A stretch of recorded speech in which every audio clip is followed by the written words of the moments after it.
Udah lama gak cerita horor, jadi mari kita cerita horor. Kali ini cerita horornya ini dari pengalaman driver ojek online. Kita sebut saja tokonya namanya Rudy. Ya, Rudy ini mendapatkan tawaran pekerjaan di Pulau Dewata, Bali. Wah, menarik banget kan, kerja di Bali, kerja apaan tuh? Dicari tahu, akhirnya ternyata menjadi driver ojek online. Langsung lah, gak pakai lama, Rudy langsung terbang ke Bali. Gak terbang, maksudnya naik pesawat, emangnya Rudy burung terbang. Nah, terus sampailah di Pulau Dewata, Bali. Terus dia langsung melaksanakan tes. Gak tahu gue tes apaan, emang gue Rudy, gak usah tanya gue deh. Setelah melakukan rangkaian tes, Rudy ini akhirnya diterima. Nah, terus habis itu dia nggak langsung kerja. Seminggu setelahnya dia mau keliling-keliling ngafalin jalan-jalan yang ada di Bali sekaligus cuci mata, lihat bule-bule. Ya ilah Rudy, bisa aja lu.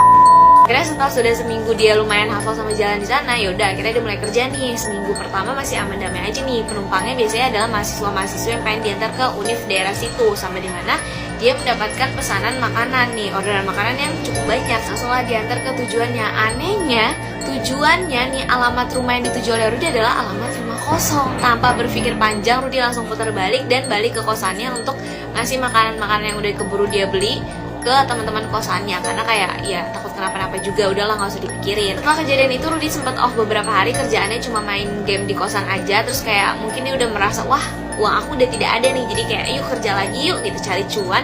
Baru banget dia nyalain aplikasi driver ojolnya ini, langsung dapat orderan makanan. Itu pas banget azan maghrib, terus langsung dibeli sama dia, terus langsung menuju ke alamatnya. Ternyata itu adalah perumahan elit. Pas masuk ada satpam dong ya kan, sapa dulu, Pak mau antar makanan, permisi. Terus kata bapaknya, iya masuk aja Mas, silahkan. Setelah sampai rumah yang dituju, akhirnya si Rudy kan ngechat lewat aplikasinya, terus juga sempet nelfon karena di chat gak dibalas. Terus akhirnya dijawab sama yang pesan, kayak Mas udah di mana, ditanyain kan. Terus kayak, oh saya udah di depan Mbak, saya udah mencet-mencet bel juga. Terus kata si yang belinya kayak, oh ya sebentar saya turun ya. Dalam masa itu keluar wanita berumur 20-an, dia pakai kaos lengan pendek sama hot pants, terus ngasih uang ke Rudy. Terus kayak dalam hati Rudy, wah gede banget. Apanya? Nominal uangnya. Akhirnya dia bilang, loh Mbak ini uangnya nggak ada kembalian. Oh ya udah sebentar saya masuk lagi ke dalam untuk ngambil uang pas ya, kata si Mbak Cici ini.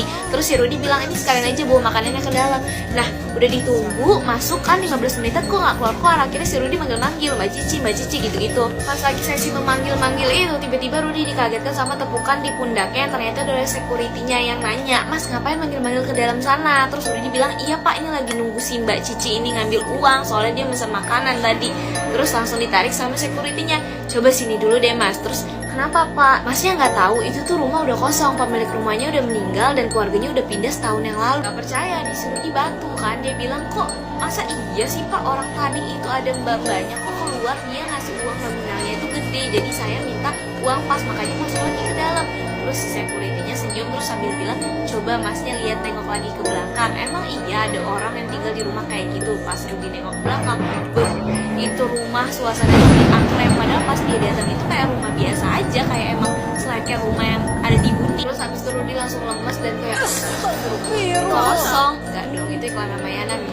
Karena Rudy masih shock gitu kan, karena dia bertanya-tanya, terus siapa Pak tadi yang masuk ke dalam rumah itu? Saya ngobrol sama siapa? Saya kasih makanan itu ke siapa? Security-nya mungkin mengetahui kali ya kalau si Rudy ini masih shock berat. Jadi ayo Mas udah ikut dulu aja ke pos security. Diceritain lah bahwa Rudy ini bukanlah driver ojek pertama kali yang dikerjain sama penunggu rumah itu, karena sudah ada beberapa sebelumnya yang jadi korban juga. Kan juga pernah ada ojol yang mengantarkan cici-cici itu ke rumahnya gitu. Jadi kayak dia seakan-akan membawa orang di belakangnya, padahal si security-nya ini gak melihat ada yang diboceng sama nih ojol, dan bahkan seakan-akan dia menerima uang cash dari si penumpang alias si cici-cici ini, padahal itu kosong yang dipegang. Gue yakin gak cuma gue doang, beberapa dari kalian pasti pernah ketemu sama orang yang kita gak kenal, kita juga gak ngapa-ngapain. Kita juga gak ngapa-ngapain, tapi dia ngeliatin kita kayak orang ngajak ribut gitu, kayak punya masalah. Padahal kayak ketemu aja gak pernah, baru sekali ini. Pertama kali gue disini sama orang kayak gitu adalah kelas 4 SD.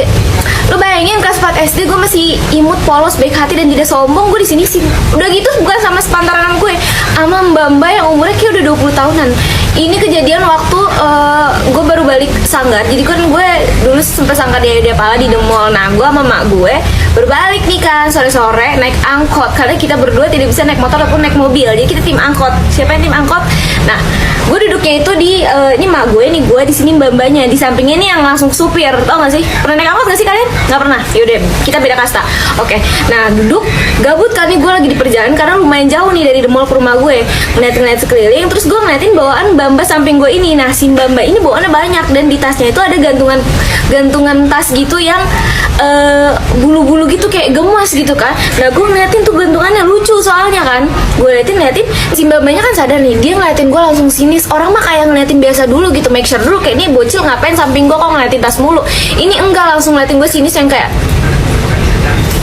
diliatin atas ke bawah, terus habis langsung gitu, dan dia langsung narik beberapa barangnya yang mepet ke gue nih buat menjauh dari gue. Kayak hah, gue bingung gitu, kayak hah, gue megang barang lu aja kagak gitu. Gue berasa maling di situ. Bahkan di situ tuh mak gue sampai sadar gitu, sampai nanya ke gue kayak, kamu ngapain kok diliatin sinis banget sama samping kamu digituin kan. Terus gue yang kayak nggak tahu orang ngapa-ngapain. Gue bingung sendiri kan, gue jadi takut kan. Satu angkot juga pada ngeliat ke arah gue karena si mbak-mbaknya repot sendiri gitu, yang kayak geser-geser tasnya menjauh dari gue. Kayak ih anjir, gue berasa virus. Setelah itu kayak gue biasa aja sih, karena di situ kan gue kayak masih polos gitu kan, nggak ngerti apa-apa. Dan paling karena gue duluan turun, jadi gue kayak ngasih kenang-kenangan ke mbak ya. Jadi sebelum turun tuh gue peperin upil gue ke tas mbaknya.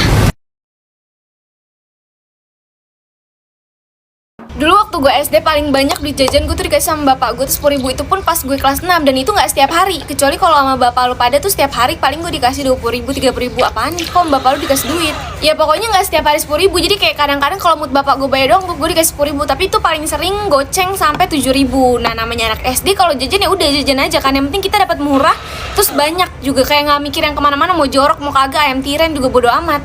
Tapi gara-gara nih kejadian ini nih, dalam hidup gue jadi pemilih banget makanan. Gue jadi kayak ngelihat makanan sebelum beli tuh pasti gue ngeliat dulu tempatnya kotor atau enggak, mas-masnya gimana, kayak bener-bener pemilih banget. Jadi waktu SD, di depan SD gue tuh ada jualan bakso. Nah baksonya tuh murah, satu bakso itu 1.000 gitu. Dan itu paling murah di tempat-tempat lain. Cuma di situ gue berpikir kayak sempat ada desas-desus kayak ini dagingnya daging apaan, daging tikus, daging apaan. Tapi kayak bodo amat, yang penting murah dan enak gitu. Sampai dimana suatu hari gue seperti biasa nih beli bakso goceng gitu kan, 5.000. Istirahat makan. Terus gue lagi ngunyah baksonya, tiba-tiba kok ada yang aneh nih di mulut gue. Terus gue tarik keluar, lu tau apaan?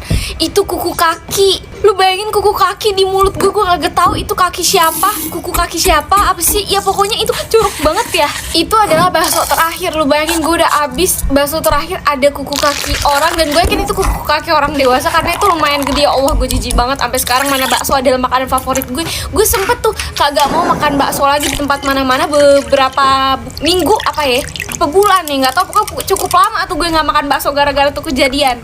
Setelah kejadian itu gue bener-bener tiap hari itu gue bawa bekal. Gue bener-bener takut untuk beli apa-apaan karena kayak ya Allah, gue masih enak banget ngebayangin itu.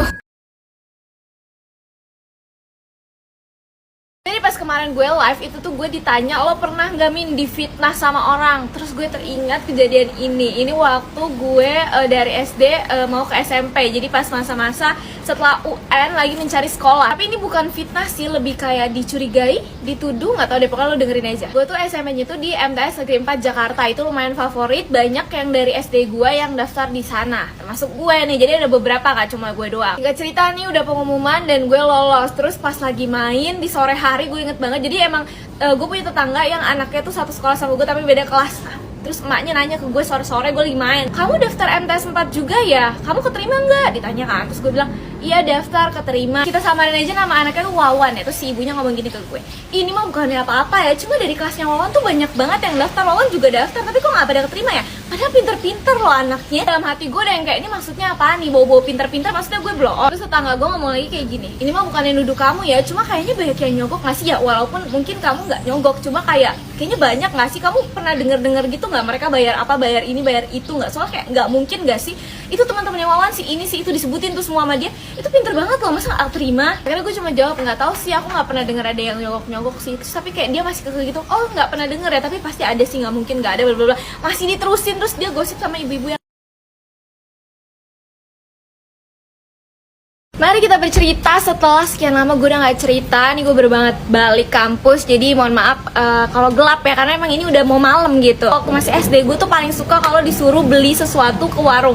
Kenapa? Karena gue tuh suka minta duit kembaliannya. Bukan hanya itu, kadang juga gue suka memanipulasi harga. Jangan ditiru ya. Jadi misalnya harga barang yang gue disuruh beli itu cuma 10.000, tapi gue bilang ke mak gue tuh 12.000 karena 2.000 nya gue ambil untuk jajan. Soalnya kadang kalau kembaliannya banyak, gue tuh suka agak dikasih duit gitu sama mak gue. Jadi kalau kembaliannya cuma 1.000 atau GoPay doang, baru gue dikasih buat gue. Jadi untuk mengantisipasi dan gue tetap dapat komisi, ya ilah komisi nggak tuh. Jadi gue memanipulasi harga itu. Suatu malam gue disuruh beli telur 2 biji, gue cuma dikasih duit antara 4.000 atau 5.000, pokoknya kembaliannya cuma GoPay. Akhirnya GoPay-nya itu gue beliin permen. Permen kan dulu pas masa gue tuh GoPay 2. Gue belilah nih permen Kiss, gue masih inget banget. Gue pas jadi jarak dari rumah gue, dari warung ke rumah gue itu nggak terlalu jauh. Aduh hujan. Posisinya gue tidak menggunakan celana yang ada kantongnya. Jadi semuanya tuh gue pegang di tangan gue. Dan lo tau kan kalau tangan gue ini lemah banget, suka menjatuhkan barang. Dan ya udah tahu tangannya lemah, lu sok-sokan buka permen pada saat lagi jalan. Jadi sambil jalan, sambil megang 2 telur dan kembalian, gue tuh ngebuka bungkus permen Kissnya. Dan akhirnya apa? 1 telur tumpah pas banget di depan gerbang rumah gue. Jadi tinggal selangkah lagi masuk rumah gue tuh pecah. Panik dong, gue panik. Terus abis itu lo tau gue ngapain? Gue balik lagi ke warung. Dengan bodohnya gue minta ganti telur yang pecah itu. Lu yang mecahin tapi lo yang minta ganti rugi ke tukang warungnya tuh gimana konsepnya? Ya udah, bukannya dapet ganti telur malah kena omelan sama itu ibu-ibu warung. Dan sampai rumah kena omel sama gue gara-gara pecahin telur. Jadi 2 kali